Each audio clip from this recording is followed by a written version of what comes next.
आज का टॉपिक है स्ट्रक्चर ऑफ निफ्रॉन। यानी स्ट्रक्चर ऑफ निफ्रॉन क्या है, ये किस तरह का फंक्शन करता है। तो निफ्रॉन बेसिकली ये है structural and functional unit of the kidney. यानी किडनी का जो स्ट्रक्चरल और फंक्शनल यूनिट है वो बेसिकली क्या है, वो है निफ्रॉन। ये जो आपको डायग्राम नज़र आ रहा है, ये बीन शेप स्ट्रक्चर जो आपको दो नज़र आ रहे हैं, ये है बेसिकली ह्यूमन किडनी। जो डार्क रेड कलर के नज़र आ रहे हैं, ये दोनों बेसिकली क्या है, हमारे साथ किडनी।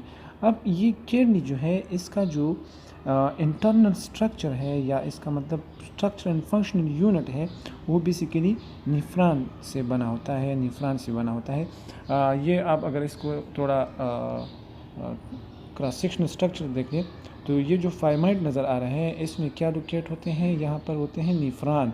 तो ये जो डायग्राम आपको नज़र आया, ये है हमारे साथ निफ्रॉन, जो बेसिकली फाइमाइड में होता है। फाइमाइड और बेसिकली यूरिन फार्मेशन भी इसी रीजन पर होते हैं जो निफ्रॉन होता है।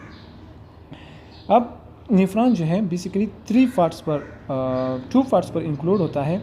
एक होता है हमारे साथ रेनल कार्पसल्स। जो रेनल कार्पसल है, ये the first part of the nephron है, जो टू रीजन पर मुश्तमिल होता है। एक को हम कहते हैं Bowman's capsule, glomerulus, and the second one is Bowman's capsule. Glomerulus इसको हम कहते हैं नेटवर्क ऑफ कैपिलरीज। यहाँ पर यहाँ पर आर्टरीज, वेंस वगैरह आते हैं, और जो ये कैप्सूल नुमा लाइक स्ट्रक्चर आपको नज़र आ रहा है, इसको बेसिकली कहते हैं बाउमिन्स कैप्सूल। बाउमिन्स इसलिए कहा जाता है क्योंकि इसको बाउमिन्स एक साइंटिस्ट था, पर द फर्स्ट टाइम इसको डिस्कवर किया था, तो इस वजह से इसको बाउमिन्स कहा जाता है। और ये बेसिकली प्रोटेक्शंस करता है यहाँ पर जो कैपिलरीज वगैरह होते हैं। सेकंड पार्ट है हमारे साथ रेनल ट्यूब्यूल। रेनल ट्यूब्यूल वो पार्ट है जो बाउमिन्स कैप्सूल से राइज होता है, और ये भी तीन पार्ट पर मुश्तमिल होता है।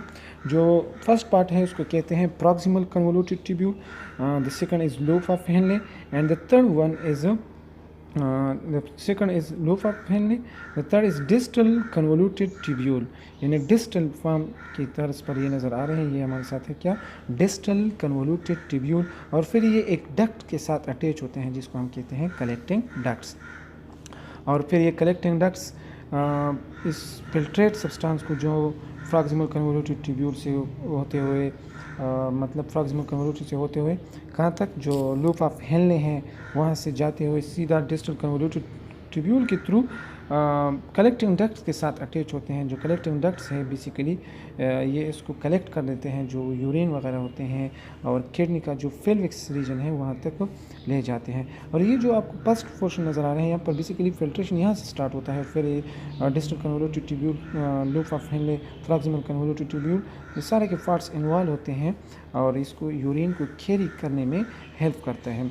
तो रेनल ट्यूब्यूल थ्री पार्ट्स पर मुश्तमिल था, proximal convoluted tubule, distal loop of Henle, and the distal convoluted tubule. ये three parts basically urine formation में होते हैं। अब ये जो डिसेंडिंग पार्ट है इसका, एक होता है ट्रांसवर्स पार्ट और दूसरा होता है असेंडिंग पार्ट्स। तो ये थ्री पार्ट्स होते हैं बेसिकली हमारे साथ जो निफ्रॉन है।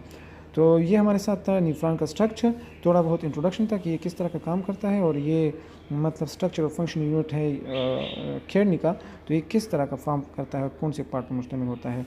तो इंशाल्लाह आने वाले लेक्चर में हम निफ्रॉन या किडनी का जो फंक्शन है वो डिस्कस करेंगे।